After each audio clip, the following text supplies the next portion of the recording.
தற்போது புதுக்கோட்டை நியாய விலைக்கடைகள் முண்டியடித்த மக்கள் குறித்த உடனுக்குடன் நிரலை பார்த்து வருகிறோம். புதுக்கோட்டை கீழ வீதியில் இந்த நிகழ்வு நடைபெற்றிருக்கிறது. ஒரே நியாய விலைக்கடையில் 10க்கும் மேற்பட்ட பகுதிகளைச் சேர்ந்த மக்களுக்கு பொருட்கள் விநியோகிப்பதால் தொடரும் இந்த அவல நிலை உருவாகியிருக்கிறது என்று மக்கள் வேதனை தெரிவித்திருக்கிறார்கள்.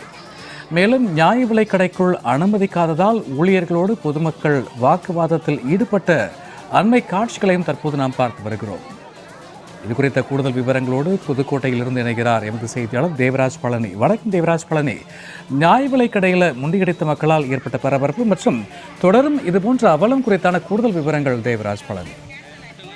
சூர்யா, புதுக்கோட்டையில் அனைத்து வார்டு ரேஷன் கார்டுதாரர்களுக்கும் ஒரே இடத்தில் மண்ணெண்ணெய் ஊற்றப்படுவதால் 200க்கும் மேற்பட்ட பொதுமக்கள் மண்ணெண்ணெய் வாங்க குவிந்ததால் கூட்டத்தில் தள்ளுமுள் ஏற்பட்டு பரபரப்பு ஏற்பட்டுள்ளது. அதாவது புதுக்கோட்டை மாநகராட்சி பகுதியில் போஸ் நகர், காமராஜபுரம், பாரதி நகர், மச்சுவாடி, கணேஷ் நகர் உள்ளிட்ட 10க்கும் மேற்பட்ட ரேஷன் கடை அட்டைதாரர்களுக்கு ஒரே இடத்தில், அதாவது கீழே 2ஆம் வீதியில் உள்ள அர்பன் பண்டகசாலை பின்புறம் உள்ள மண்ணெண்ணெய் பங்கில் மண்ணெண்ணெய் வழங்கப்பட்டு வருகிறது. இந்த நிலையில் இந்த மாதம் கடைசி 2 நாட்கள் மட்டும் மண்ணெண்ணெய் வழங்கப்படும் என்று அறிவிக்கப்பட்டிருந்த நிலையில் இன்று காலை 8 மணி முதலே 200க்கும் மேற்பட்ட பொதுமக்கள் மண்ணெண்ணெய் வாங்குவதற்காக தங்களது ரேஷன் கார்டுடன் வந்திருந்தனர். ஆனால் கடை திறக்க காலை 9 மணி ஆனாலும் கடை திறப்பதற்கு தாமதம் ஏற்பட்டுள்ளது. இதனால் வயதானவர்கள் முதல் மூதாட்டி வரை அனைவரும் ஒருவருக்கொருவர் முண்டியடித்து கொண்டு நீண்ட வரிசையில் காத்திருந்தனர். இதனால் அப்பகுதியில் தள்ளுமுள் ஏற்பட்டதோடு ஒரு சில மூதாட்டிகள் வெயிலின் கொடுமை தாங்க முடியாமல் தங்களது நின்ற இடத்திலேயே மயக்கம் போட்டு கீழே விழுந்தனர். இதனால் பரபரப்பு சூழ்நிலை ஏற்பட்ட நிலையில் இதனை அடுத்து அருகே இருந்தவர்கள் அவர்களை மீட்டு அவர்களுக்கு தண்ணீர் கழித்து முதலுதவி செய்தனர்.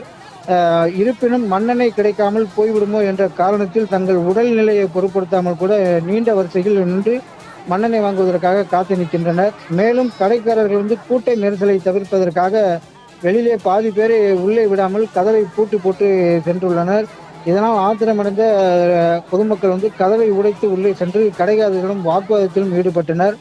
ஒவ்வொரு மாதமும் இதே போன்று நீடித்து வருவதால் சில நேரத்தில் மண்ணெண்ணெய் தீர்ந்து விட்டதாக கூறி பாதி பேரை பாதியிலே அனுப்புவதால் பொதுமக்கள் பெரும் வேதனை அடைவதாகவும் பொதுமக்கள் தெரிவித்தனர். மேலும் இந்த மண்ணெண்ணெய் ரேஷன் கடையானது அமைச்சர் ரகுபதி வீட்டின் அருகே இருப்பதால் பலமுறை இந்த மண்ணெண்ணெய் கடையை அங்காங்கு உள்ள ரேஷன் கடையிலே மண்ணெண்ணெய் ஊற்ற வேண்டும் என கோரிக்கை விடுத்தும் இதனால் வரை கண்டுகொள்ளாமல் இருப்பது வேதனை அளிக்கிறது என்றும் பொதுமக்கள் தெரிவித்துள்ளனர். சூர்யா, புதுக்கோட்டை நியாய விலைக்கடைகள் முண்டியடித்த மக்களால் ஏற்பட்ட பரபரப்பு குறித்த கூடுதல் விவரங்களுக்கு நன்றி தேவராஜ் பழனி.